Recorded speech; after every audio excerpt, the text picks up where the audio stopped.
Hey, ladies and gents, it's Zem back with the iconic plane review, and I am doing the review on the BF-109.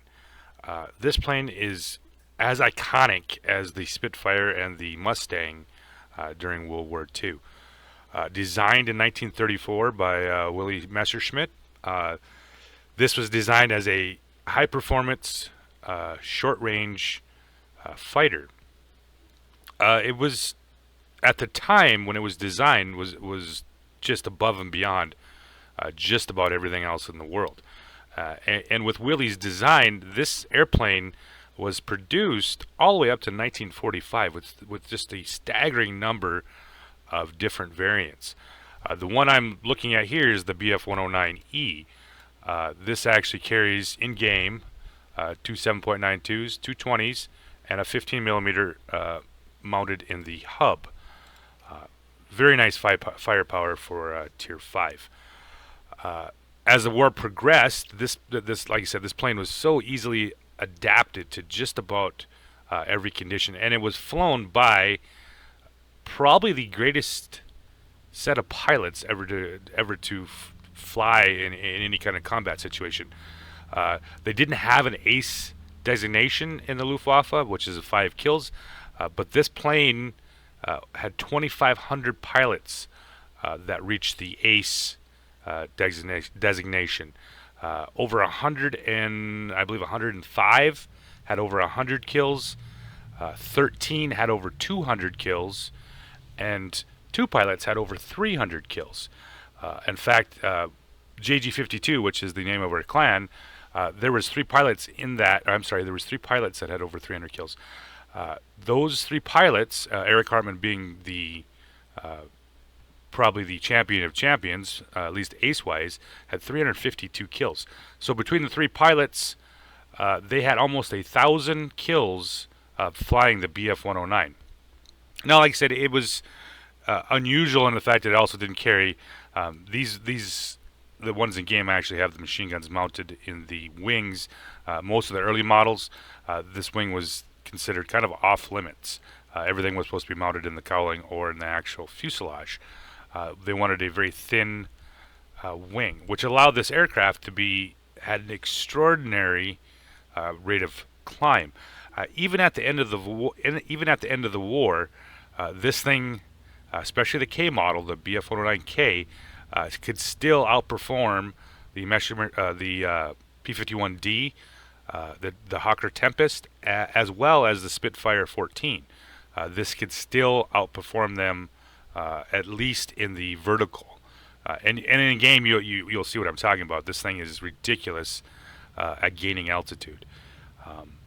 Not as maneuverable, of course, as the Spitfire, but for the most part, very hard to deal with this thing in a vertical fight, because this thing just zooms up so quickly.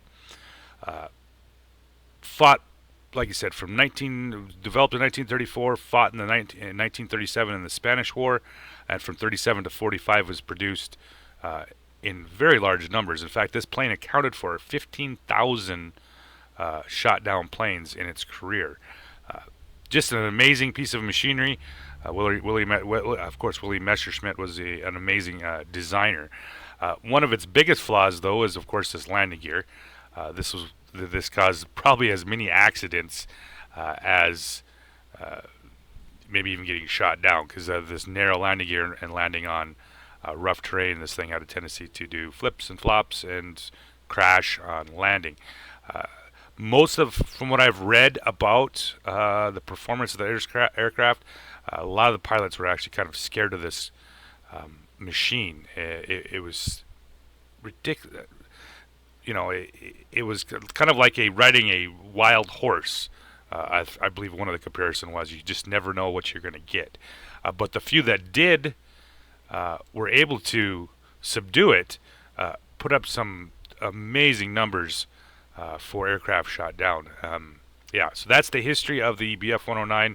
Of course, like I said, you go read a little bit more about it. The sheer number of variants.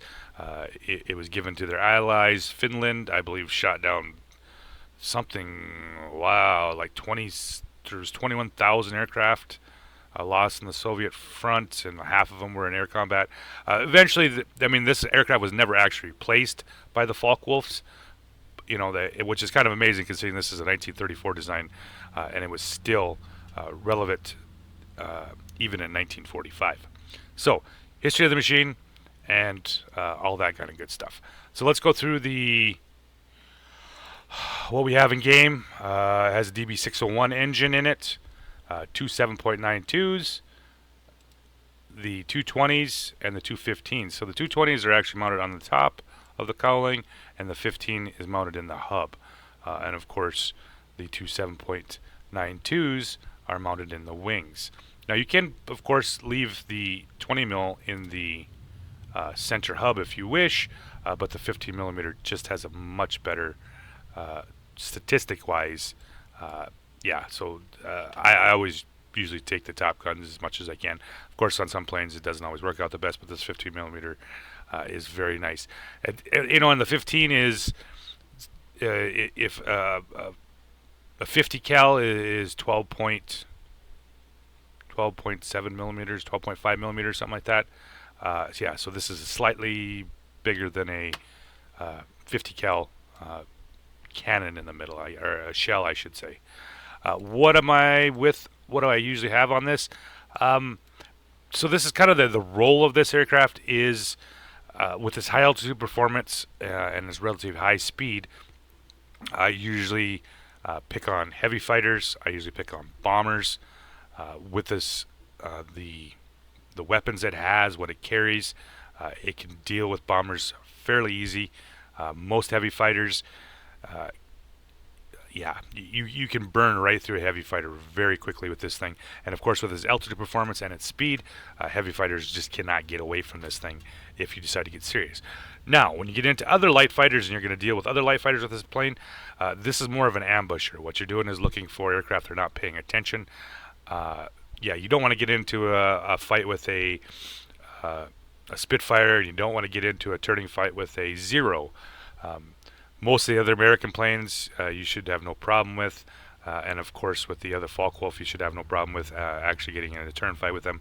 But the Japanese and the British, you don't want to really get into a turn fight with this thing.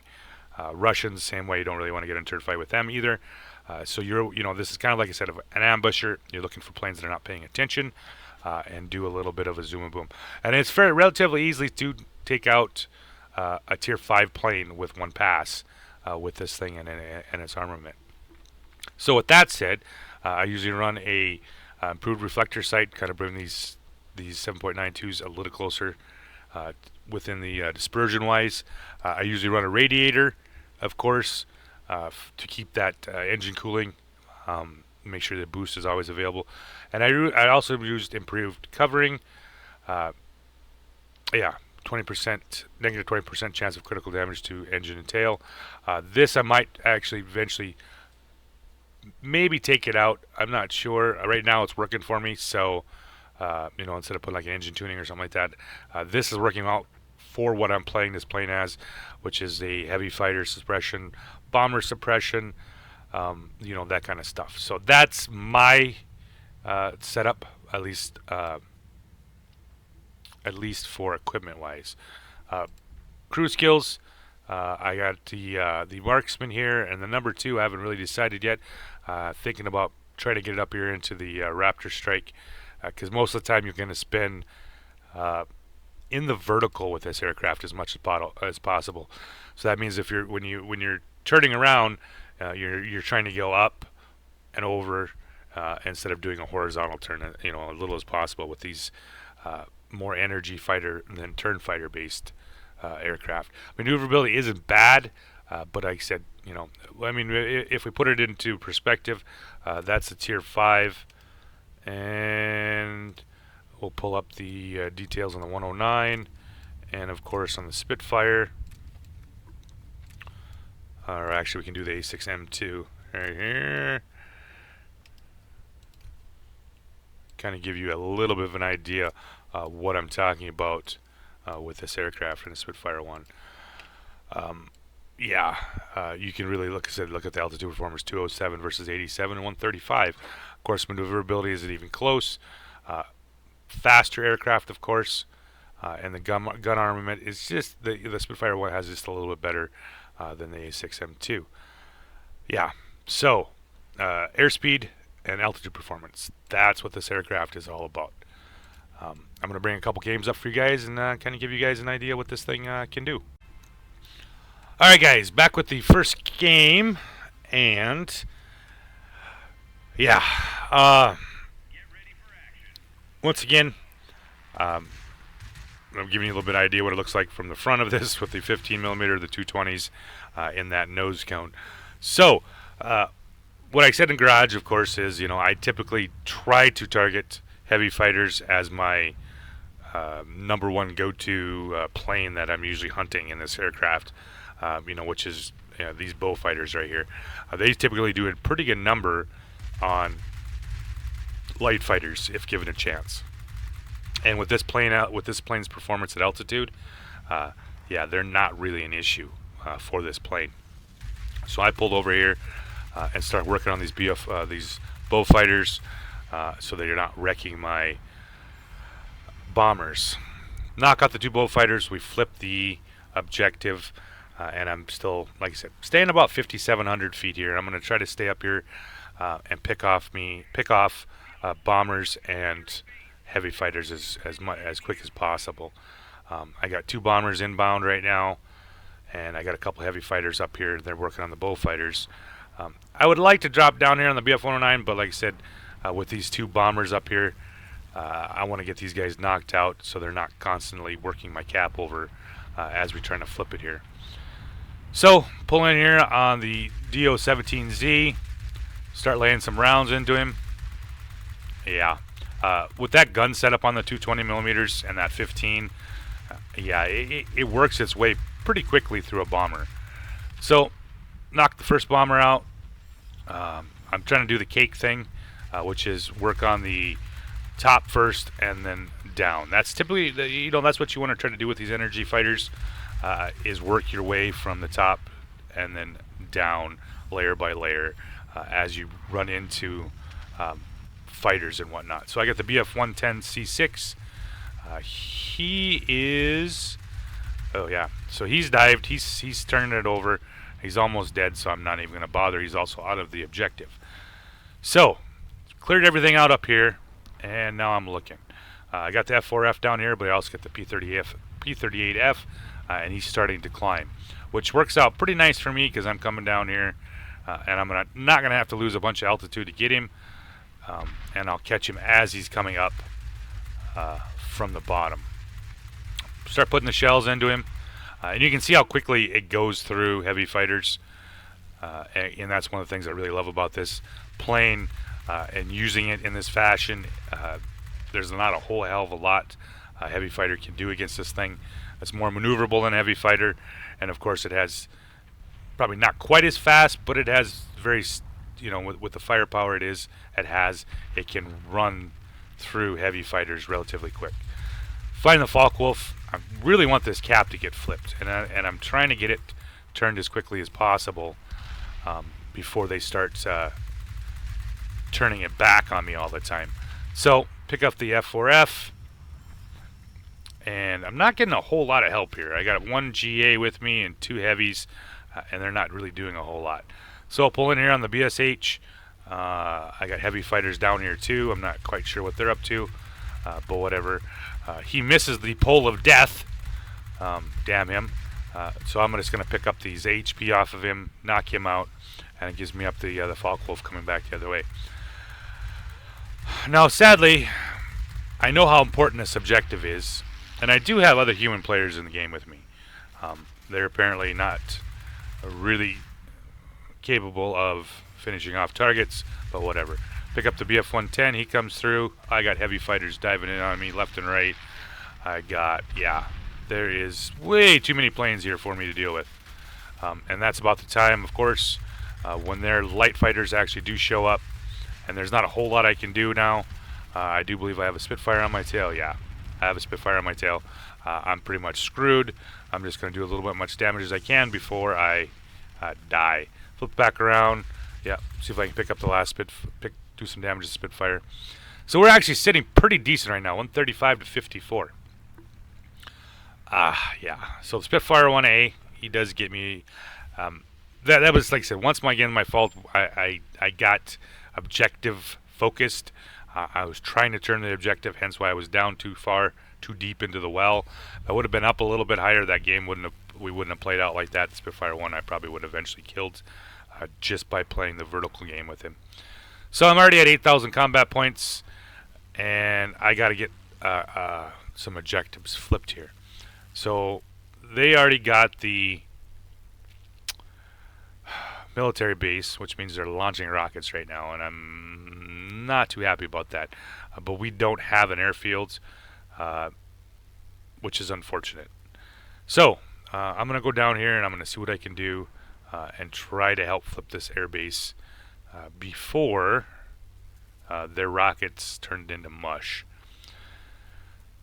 Which, this is the problem. I was assuming that at least one airbase would have been picked up, but they didn't. This is one of those deals where you assume that your teammates are going to do it when you should have did it yourself.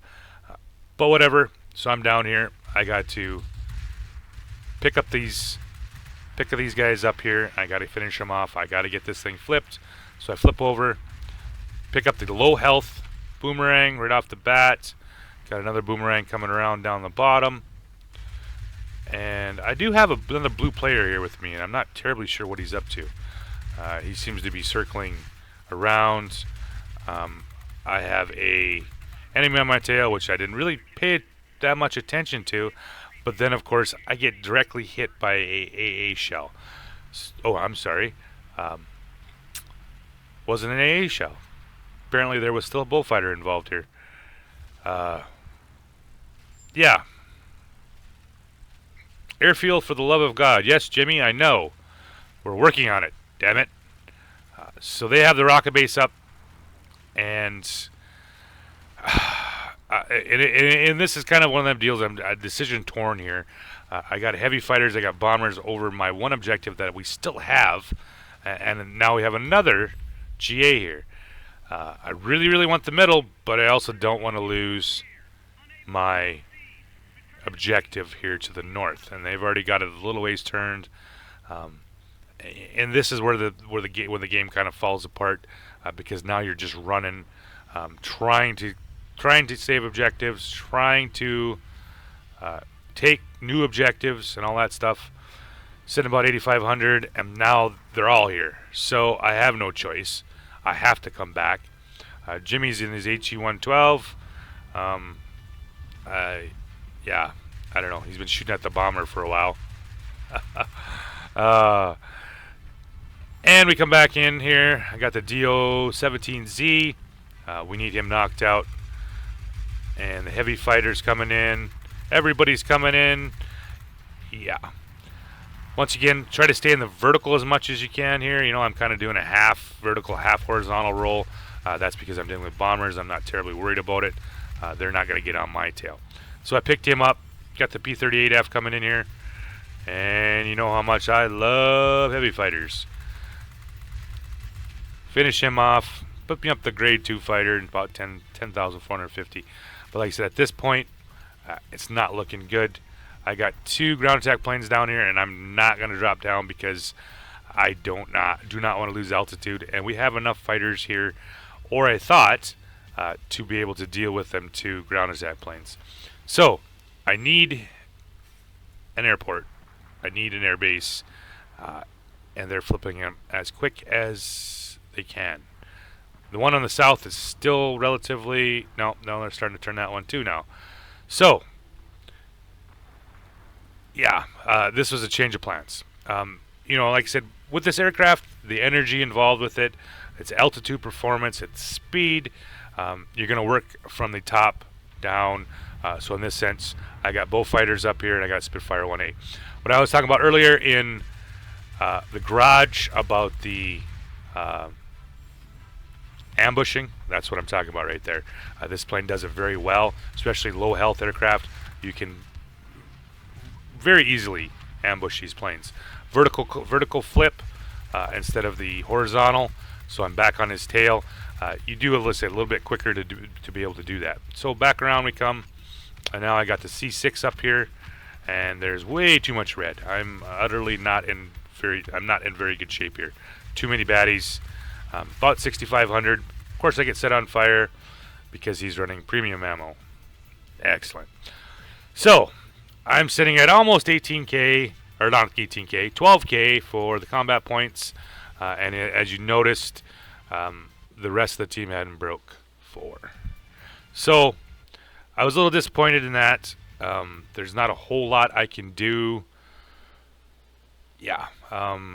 So yeah, we had one guy over 4k. Everybody else was below that, and a P38F with 0. Hard game to win like that.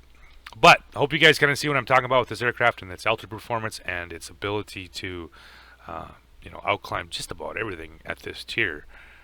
Straight up, it actually climbs almost as good as a heavy fighter, with of course less boost. So, got one more game for you guys to check out, and yeah. All right, ladies and gents, back with my next game in here. Running the BF-109B. Actually, the Tier 4 one is really actually a fun aircraft. It's slightly different than the other ones, of course. It's the up-tiered BF-109. Yeah. So I'm flying up. I actually have a flight against me in this game, so it's going to be interesting on the 2 command centers, the garrison in the middle. This is actually one of my favorite Tier 4s. The BF-109 Tier 5 is also one of my favorite ones, and of course the E3 Premium one is one of my favorites aircraft. It's just an all-around, and to my opinion, it's very similar to like the P-51s, just has better. With the cannons, it seems like it has a little bit better firepower, but very similar speed and altitude performance as the P-51s. They get up in a hurry. So, off to the command center. We try to get these bomber flights up as quick as possible, and gets me up about 5,000 feet. And this is not really a spectacular game. This is more, like I said, for more of the show and tell. Especially with the ambush part of using these aircraft against aircraft that are far more maneuverable than you are. You have to have a pretty good idea what you're flying against. The I-16 that I saw there is, of course, more maneuverable than this one. Things like that. So, get up to altitude. Got an HE-51 coming up here. Looking around here. Got the Bristol with me. And an AR-197, I believe. Yeah. So, I'm looking here. And I see the HE coming up here. He's climbing, so he's in a nice position for me. Kind of stalls out, put a nice pass into him, and I pick up the BF-10B, my counterpart. So let's see if I can get do a number on him. Come in, make a little pass on him. He flips up and over, and that leaves me with this guy right here. Catch him coming around, ambush. Do a number on him. He's actually a little too busy trying to clear his teammate's tail, and lets me get in behind him. With my speed and altitude performance, I'm not terribly worried about that IS-16. He has no engine, and he kind of stalled out, so that leaves me a chance here to finish off this heavy fighter that is currently seems to be busy. Yeah, I always like it when human players change their names so they look like bots. Sweet. Finish him off, flip up and over. Like I said, keep it in the vertical. I-16 doesn't have a chance. He doesn't have the altitude performance, and of course he falls out of the way, leaving me a chance to drop in on him and finish off and ambush him. Flip the cap, and that leaves me with one I-17 behind me. Goes into the vertical. Usually, like I said, with the vertical on these aircraft, if you're an energy fighter, you never want to go horizontal as little as possible, because you're showing the enemy pilots your broadside, literally your broadside. I don't know if more of a nautical term or if there's more of a aeronautical term, I don't know. But you don't want to show them his wings and your engine and your fuselage and all that kind of stuff so they can shoot here. So I'll pick up the BF-1B. Again, he pulls kind of a wanky one here. I'm not quite sure what that was all about. But that's alright. Extend the flaps, pull around on him, and since we're pretty evenly matched, This is going to be a real tight one. Once again, get the vertical up and over, and that little bit of up, and then reach that nice turning speed, and then flip over. Lets these energy fighters flip a little bit faster, at least turn a little quicker. So I kind of know I was screwed here because the BF-109's buddy is back, his flight mate, which is alright. I'm going to try to finish him off here before the I-16 gets on my tail. And don't quite get him. And there we go. So now I got the I-16 on me, and there's not a whole hell of a lot I can do. He's a little too close for me. I can't do a whole lot about it. Flip up and over, see if I can try to get him to at least maybe dodge out of the way or make the wrong move. It's not going to work, so I'm going to flip back down and try to get my speed built up. And of course, he hits my wing. And we're just going to see if we can flop around here and try to keep his interest. He's going to eventually get me here. Kind of annoying because here comes another light fighter, which is alright. They're going to spend a whole great amount of time trying to kill me, which lets my teammates cap out the other objectives. So, come back in again. Yeah, works out pretty nice for me. Let's see what we got here. We got much going on here. We got all the objectives taken, so now I'm just going to be hunting for damage and kills. So at the time, Rocketmancer in his I-15 BISTM, which is, you know, a fucking seal clubbing nightmare, apparently has been doing a number on my center. So we're going to do the old, like I said earlier, these planes work awesome for the essential ambush. I'm going to be looking for them when they're not looking. Has just enough firepower to finish off almost a full health one, and easily anything under full health goes through rather quickly. So there he is. There he is. Yeah, we'll just put a couple bursts into him, work my way through him, pick him up, pick up the AR-80 going vertical, pick him up, flip up and over. Yeah, clean the center cap out, and we are, as I said, already up air superiority wise, looking pretty good. Falkwell 57 comes center. Yeah, there you go, buddy. I like heavy fighters. Get on his tail and finish him off. Like I said, not the greatest game, at least combat score wise, but you kind of get what I was talking about here with the, you know, obviously you can deal with heavy fighters, you can deal with bombers, but when you have to deal with light fighters, you want to be able to essentially, what I was talking about earlier with the ambush. You want to catch them not aware as much as possible. You don't want to get in turn fights with the Japanese, the British, and most of the time not with the Russians. The Falkwolf you're fine, the P-40 you're fine. Those planes like that, you're just as maneuverable as they are, and it's not such a big deal getting a turn fight. But the other ones, you want to be a little bit more careful. You want to use your altitude and your energy performance or energy retention to be able to do the ambush or the zoom and boom, whatever you want to call it. This doesn't zoom the boom the best, obviously, but you've seen in a couple of the videos, the video too. It's very easy to take off most of their health in a good pass, and then back through. Make a little bit of distance and then turn over, going to the vertical and making your turn and coming back at him again, or whatever you got to do, back and forth. But yeah, not a turn fighter, but altitude performance and speed is really great on this airplane, along with its weapons. So hope you guys enjoyed the videos, and we'll see what we're gonna be doing tomorrow. I think I got a contest thing coming up here, so I'll let you guys know about that.